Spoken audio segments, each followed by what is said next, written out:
பெருக்கமரங்களிலே நடைபெற்றது. இந்த பெருக்கமரங்களானது சொல்வல் இயக்கத்துக்கு சுத்தமான காணியாக்கி விட்டார்கள்.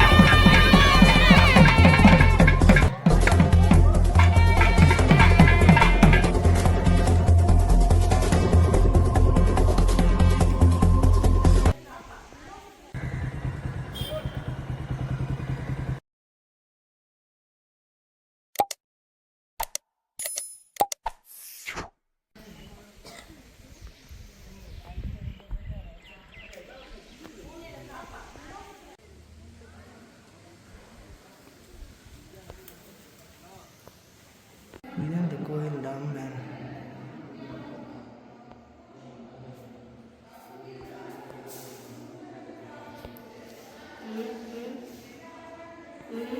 ஆரம்பத்தில் இந்த சாமியை வச்சு தான் நம்ம கும்பிட்ட வேலாம். பிறகுதானா உள்ள மூலஸ்தானத்துக்கு சாமியெல்லாம் வச்சு கும்பாபிஷேகம் செஞ்சு வேலாம்.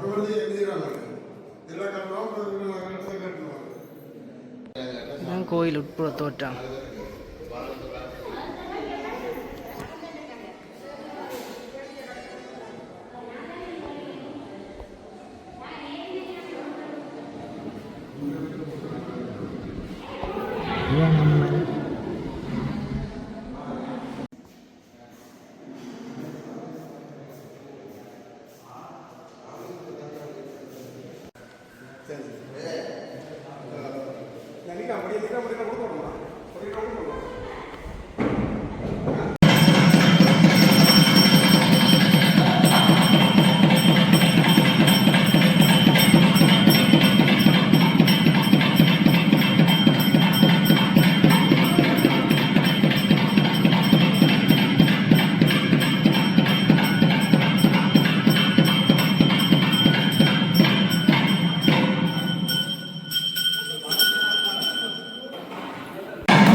പുള്ളിയറണച്ച് കുട്ടികൊള്ളും ഓം ഗംഗണപതരേ നമഃ കൃഷ്ണാംബരധരം വിഷ്ണു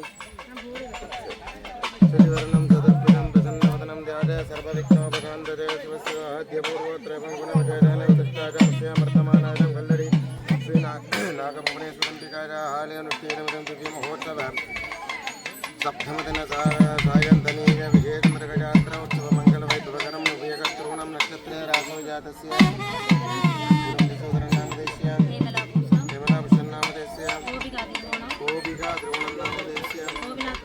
पुनर्भूषण गोपीनाथ नामदेस्य प्रतिभाविट्टन नामदेस्य सागन नामदेस्य संपत्सन नामदेस्य प्रतिभाविट्टन नामदेस्य नाम सका कुटुंबाणां क्षमास्तैर्य विजय आजुलारोग्यादीनामष्टैश्वर्याणामभिवृद्धिः सत्यर्थं धर्मार्थ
வணக்கம் தம்பி.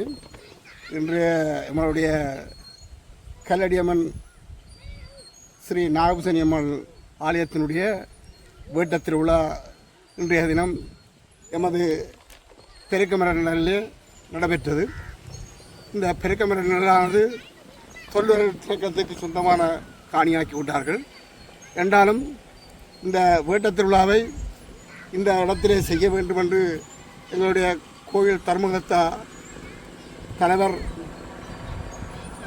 சந்தான சச்சிதானந்த தேவி அவர்கள் விரும்பியதன் காரணமாக சுவிஸில் உள்ள சுவிஸ் ரஞ்சன் அவர்களிடம் தொடர்பு கொண்ட போது அவர் இது சம்பந்தமாக தொல்பொருள் திணைக்களத்திலே கதைத்து அதற்கான பெர்மிஷனை எடுத்து கொடுத்திருந்தார்.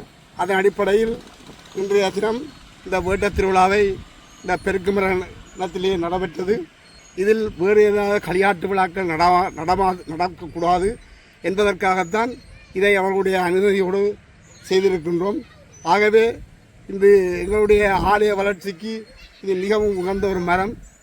இந்த ஆலயமானது இன்றைக்கு பல வருடங்களுக்கு முன்னர் இன்றைய தர்மகர்த்தா சபை தலைவியுடைய பூட்டன் காலத்திலே ஒரு கட்டுமரத்திலே கிடுகேற்றி வியாபாரம் செய்யும் போது ஒரு கல்லை கண்டெடுத்தார்கள்.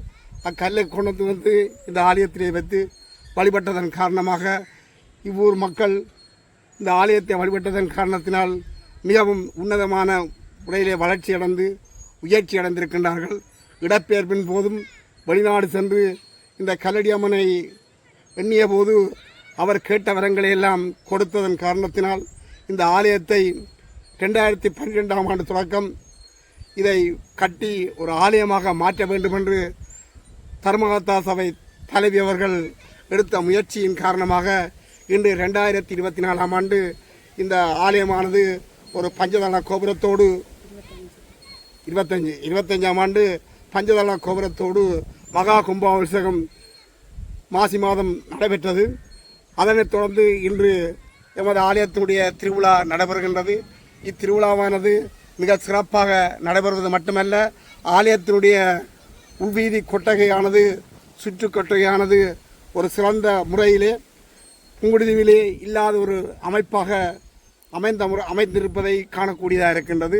அது மட்டுமல்ல, இந்த ஆலயத்தினுடைய வளர்ச்சியை ஒரு சைவ கோயிலாக மாற்றி சைவத்தின் மூலமே பூஜை செய்ய வேண்டும் என்ற எண்ணக்கருவோடு இந்த தலைவி முற்பட்டதன் காரணமாக தன்னுடைய மகனாரை இன்று இந்த சைவத்தமிழ் பூசையை உருவாக்குவதற்காக அனுப்பி அதன் மூலம் இன்று புங்குடுதீவிலே சைவத்தமிழிலே பூஜை செய்யப்படும் ஒரு ஆலயமாக இவ்வாலயம் திகழ்கின்றது. ஆனால் இந்த திருவிழாவானது மிக சிறப்பாக நடைபெறும் என்பதற்காக அவர்கள் சிவாச்சாரிகளை அழைத்து உரிய முறைப்படி இந்த திருவிழாக்களை செய்து அதன் மூலம் ஆலயத்தினுடைய உயர்ச்சி அடைய வேண்டும் என்பதற்காக இன்று தேரையும் அண்மையிலே ஆலயம் ஒன்றிலே தேர் செய்து போட்டு அங்கு இருந்த ஒரு தேரை இங்கு கொண்டு வந்து வைத்து அதை ஒரு கட்டுத்தேராக கட்டி வருகின்ற நாளைய மறுதினம் நடக்கின்ற தேர் திருவிழாவிலே அந்த தேர் பவனி வரவும் இருப்பதை நாங்கள் மனமாற கண்டுகளிக்கக்கூடியதாக இருக்கின்றது. அம்பாளுடைய அனுக்கிரகம் இல்லாமல் இவை யாதும் நடைபெற முடியாது. இன்று வெளிநாட்டில் உள்ள சுவிஸ் வாழ் தொண்டர்கள் சிலர் இந்த ஆலயத்தினுடைய ஈடுபாடு கொண்டவர்கள்.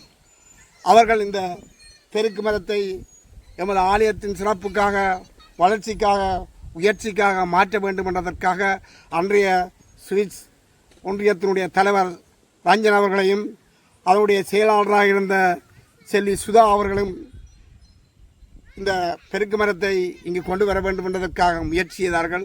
அதோடு அன்றைய பொருளாளர் அருணாச்சலம் கைலாசன் அவர்களும் அங்கு சேர்க்கப்பட்ட நிதியின் மூலம் 25 லட்சத்துக்கு மேற்பட்ட நிதியை இந்த இடத்திலே செலவு செய்து ஒரு பெருக்கு மரத்தை பாதுகாத்து வருகின்றார்கள். இந்த பெருக்கு மரமானது இருப்பதன் மூலம் பல உள்நாட்டு வெளிநாட்டு அன்பர்கள் இங்கு வந்து பார்வையிட்டு செல்கின்றார்கள். அதனால் அம்பாளின் பெருமையும் உயர்ச்சியாக இருக்கக்கூடியதாக இருக்கின்றது. ஆகவே இந்த சுவிஸ் ஒன்றியத்திற்கும் அங்கு வாழ்கின்ற எமது தேசத்தின் உறவுகளுக்கும் நாங்கள் என்றும் நன்றி உடையவர்களாக இருக்க வேண்டும். அது ஆலயத்தின் வளர்ச்சிக்கு பெரிதும் உதவ வேண்டும். இங்கு களியாட்டு விழாக்கள் போன்றவற்றை நடத்துவதற்கு அனுமதி அளியாது. ஆலய வளர்ச்சிக்கான முயற்சிக்காகத்தான் இதை உருவாக்க வேண்டும் என்று எண்ணிக்கொண்டு இங்கு வருகின்ற வெளிநாட்டு அன்பர்கள் இந்த ஆலயத்தை வந்து பார்வையிடுவதோடு எமது பெருக்கும் இடத்தை இன்று இலங்கையிலே 3 இடங்களில் தான் இது இருக்கின்றது. ஒன்று நெடுந்தீவிலும், அடுத்தது புங்குடுதீவிலும், அடுத்தது மன்னாரிலே சிலாவத்துறையில் இருக்கின்றது. இந்த 3 ஒரு வரலாற்று பெருமையை தேடித்தந்தது. இது புங்குடுதீவுக்கும் பெருமையாக இருக்கும் என்று கூறிக்கொண்டு என்னை பொறுத்தவரையில் இந்த ஆலயத்தின் வளர்ச்சியில் எங்களுடைய தர்மகர்த்தா சபை தலைவி சச்சிதானந்த தேவி அவர்கள் அயராத முயற்சியும் அயராத பாடுபாடும் ஈடுபாடும் கொண்டவர். அதன் காரணமாக நாங்கள் இதை அமைக்கின்ற போது எங்களுக்கும் பெரும் உதவியாக இருந்தவர் என்று கூறிக்கொண்டு எங்களை இந்த நேரத்தில் அழைத்து இந்த நிறைவான நிகழ்வை செய்த எங்களுடைய யூடியூப் நிறுவனத்திற்கும் நன்றி கூறிக்கொண்டு இப்பொழுது எங்களுடைய கோயில் தர்மகர்த்தா சபை தலைவி சச்சிதானந்த அம்மா அவர்கள் தேவி அவர்கள் உரையாற்றுவார்.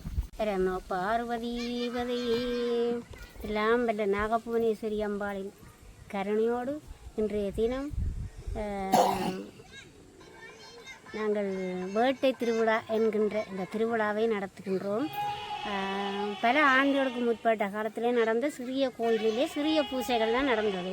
ஆனால் இப்போ நாங்கள் 13 வருஷமாக அற்றும் பாடுபட்டு இந்த ஆலயத்தை அமைத்து முழுதாக முழு வேலையை முடித்து வைகாசி மாதம் 4ஆம் தேதி கும்பாபிஷேகம் நடத்தினோம். அப்போ அதில் இருந்து 48 நாட்கள் மண்டலாபிஷேகம், மறுநாள் சங்காபிஷேகம் எல்லாமே நிறைவாக நடைபெற்று கடைச்சி போயிட்டோம். அப்படி இருந்தும் நாங்கள் இந்த கொடியேற்ற திருவிழா இந்த ஆண்டுக்குள்ளேயே செய்து முடிக்கணும் என்பதற்காக பல சிரமத்தின் மத்தியில் நிர்வாக பிரச்சனை ஒரு பக்கம், பூசை செய்கிற உபயோகாரர்கள் பிரச்சனை ஒரு பக்கம், பல சிரமத்தின் மத்தியிலே அதை ஒழுங்குபடுத்தி இன்று வரைக்கும் இன்றைக்கு இந்த விழா நடக்கிறது. இதில் எங்களுக்கு ஒரு பெருமை என்னவென்றால் எங்கள் பெருக்க மரத்தில் இது எங்களோட சொத்து. என்னடா எங்கள் ஆலயத்துக்கு பக்கத்தில் இருக்கிறது. அவாவிலேயும் சில தெய்வ அனுஷ்டானங்கள் இருக்கிறது. நிறைய நாகபாம்பு வரும், நிறைய கோயிலுக்கு வரும், கோயிலில் இங்கே வரும். நாக புவனேஸ்வரி என்று பேர் வச்சதே நான் நாக நடமாட்டேன். நான் இன்றும் நாளையும் ஒவ்வொரு நாளுமே நாங்கள் காணுவோம். எங்களுக்கு காணாட்டிக்கு ஒரு மனவேதனை என்னென்றால் அவள் வந்து காட்சி தந்தாவோட எங்களுக்கு வேலையும் நடக்கும், நிதியும் கிடைக்கும்.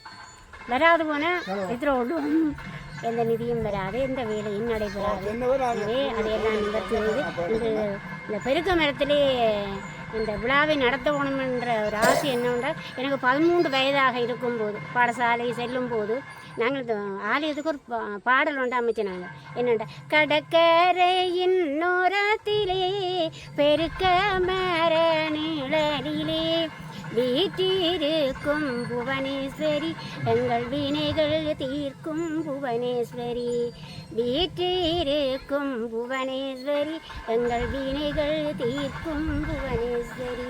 எனவே அதனை ஆலய விருட்சமாக அன்றிருந்தே இன்று வரைக்கும் அதை நாங்கள் பார்த்து கொண்டு இப்போது இப்படி நடக்க வச்சு நடத்தி இன்றைய தினம் செய்து அம்பாள் ஆலயத்தில் அவசரத்தில் இருக்கிறார். அது பெருமையாக இருக்குது, பெருமைப்படுறோம். இதை பற்றி யாராவது விமர்சனம் எதுவும் செய்கிறேன்டா சொல்லுங்க. மற்றபடி இதில் விமர்சனம் இங்கக்கூடிய அளவுக்கு எதுவுமே இல்லை. அரும்பாடுபட்டு ஒரு கொஞ்சம் பேரோடு தான் இந்த ஆலயத்து அதுலேயும் எங்களோட கிராமத்தை பொறுத்தவரையில் ஒரு கொஞ்சம் பேருடைய நிதி தான் கிடைச்சது, தொடர்ந்து கிடைச்சது.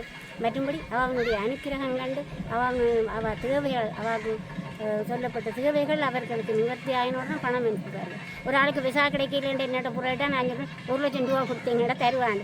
அது அப்படியே கிடைக்கும். அந்த 1,00,000 அவே கிடைக்கும், உடனே தந்துடுவீங்க. அப்படியான பணத்தில் கட்டின ஆலயம் தான் இது. அவனுடைய அற்புதத்திலேயே கட்டப்பட்ட ஆலயம். நிதி எங்களுக்கு வரவு குறைவு, சரிக்கான குறைவு. இப்படியான அற்புதங்களாலேயே கிட்டத்தட்ட ஒரு 18 கோடியை கிட்ட முடிஞ்சிருக்கு. இந்த முழு விவரம் இருக்கையில் கிட்டத்தட்ட 18 கோடிக்கு மேலே முடிஞ்சிருக்கு. ஆனால் 1,50,00,000 80,00,000 கடன் இருக்குது. நாங்கள் இன்னும் தாமதமாக்கக்கூடாது. கடன் கொடுக்கணும்னு நினைச்சோம்னா ஆலயத்தை நாங்கள் வச்சு பார்க்கக்கூடாது. வேலை முடிஞ்சது. இந்த வேலை முடிய முதலும் 30 நாட்கள் 30 வேலைக்காரர்கள் இட்டவு பகையிலாது அந்த நாளைக்கு செய்யணும்.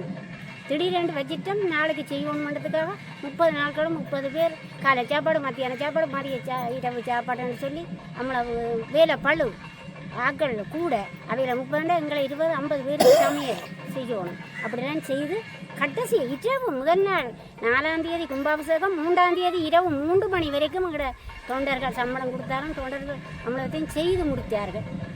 ஒரு குறையும் வைக்கக்கூடாது என்பதற்காக அதில் எங்களை ரகுநாத குருக்கள் அவர்களின் மகன் கமலநாத குருக்கள் அவர்களை கும்பாபிஷேகத்துக்கு அழைத்தோம். அவரும் வந்து சந்தோஷமாக நிறைவாக நிறைவு செய்து சென்றார். அவருக்கு உள்ள நேரத்தில் இந்த பாராட்டுக்கள். மற்றது பெருக்க மரத்தை பற்றி சொல்கிறேன்டா ஐயா சொல்லிட்டு, இந்த யூடியூப் மூலம் இதை எடுக்கணும் என்பது ரஞ்சன் தம்பியோட விருப்பம். நான் ஆளை அனுப்புகிறேன், நம்ம ஆள் வந்து எல்லாம் செய்வேன், நீங்கள் கோயிலை பற்றி பற்றி வடிவ சொல்லுங்க, சொல்லி இருங்கன்னு சொல்லி அவருடைய நிதி பங்களிப்போடு தான் இந்த இது நடக்குது. பூசையில் இந்த என்ன சொல்கிறோம் யூடியூப் மூலமான தொடர்பு கிடைக்குது. எனவே இதில் சில பேர் என்னடா கும்பாபிஷேகத்துக்கு நான் வந்து உங்களுக்கு இவ்வளோ கடன் இருக்குது ரெண்டு நான் சொல்ல இல்லையா. நானும் அன்றைக்கு மரணப்படுக்கையில் கிடந்தேன். எனக்கு அவ்வளோ வீரா, எனக்கு அம்மன் பாரத்தால் அவாவினுடைய தாக்கம் என்ன படுக்கையிலேயே போட்டுடு. அப்போ ஆக்களை நண்டா ஏன் நீங்கள் ஒழும்பி உங்களோட வாயரை சொல்லியிருக்கலாம் தானே, இவ்வளோ கடன் இருக்குதுன்ட்டு சொல்லியிருக்கலாம் தானே. தந்தவர்கள் தான் வந்தார்கள் இங்கே. அப்போ அவருக்கு தெரியும் தானே என்ன இருக்கு என்ன பிரச்சனைன்னு தெரியும். மற்றவர்கள் எல்லாருக்குமே தெரியும். நான் ஃபேஸ்புக் மூலம் பிரச்சனைகள் எல்லாமே அறிவித்து கொண்டு தான் இருக்கிறேன். அதில் வங்கி கணக்கு கூட எல்லாருக்கும் எங்களுடைய கணக்கு ஆலய கணக்கெல்லாம் போட்டு கொண்டு வந்தேன். நான் அது போய் எனக்கு அந்த தொடர்பில் எதுவுமே கிடைக்க இல்லை. அப்போ சொல்ல இல்லைன்றால் இப்படி சொல்லியே கிடைக்காத பணம் நான் அதில் கதைச்சா கிடைக்க போகுது. அதனுடைய இன்றைக்கு ஒரு சந்தர்ப்பம், நான் அன்று சொல்லாத இன்று சொல்கிறேன். எங்களுக்கு கடன் இருக்குது, 1.5 கோடி கடன் இருக்குது. இன்று பூசை அலங்கார திருவிழாவிலே ஒவ்வொரு உபயோகாரர்களிடம் அவர்களுடைய ஆலய தேவைக்கான எங்கள் நிதியை விட 10 லட்சம் ரூபா ஒரு ஆள் எங்களுக்கு தருவணும் அப்படின்றதான் பூசை தரும். நீங்கள் ஒருத்தரையும் கேட்கல, நாங்கள் சந்தர்ப்பம் இல்லை. அப்படி தர மறுத்தால் வேறு யாரையும் போடுறோம். ஆனால் ஒத்துழைச்சி எல்லாருமே ஒத்துழைச்சி 12 திருவிழாக்காரனும் ஒத்துழைச்சி இருக்காங்க. எங்களை ஒரு இதில் ஒரு நல்ல ஆலயத்திலையும் நல்ல நிறைவு நடக்க வச்சிருக்கிறார்கள். அவர்களுக்கும் இந்த நேரத்தில் நன்றி கொண்டு மறுபடி ரஞ்சன் இவ்வளோ சேவையை செய்து உலக அறிவை செய்துட்டு நான் சொல்லுறதுக்கு வச்சுட்டார். இதெல்லாம் எனக்கு பெருமையாக இருக்குது. அவருக்கும் இந்த இடத்துல நன்றியை கூறிக்கொண்டு விடைபெறுகின்றேன். ரம பார்வதி ரமஹாதேவா.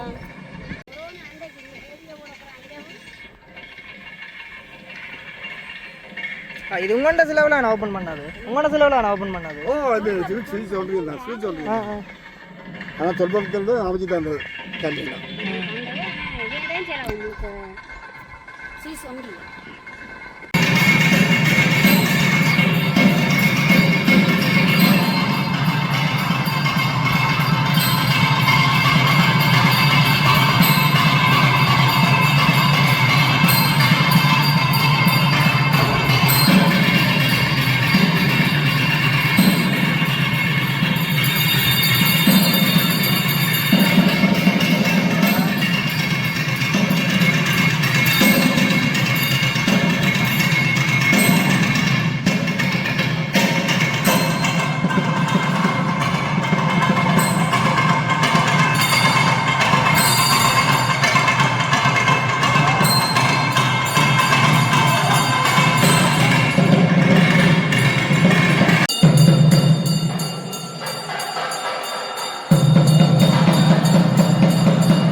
Thank you.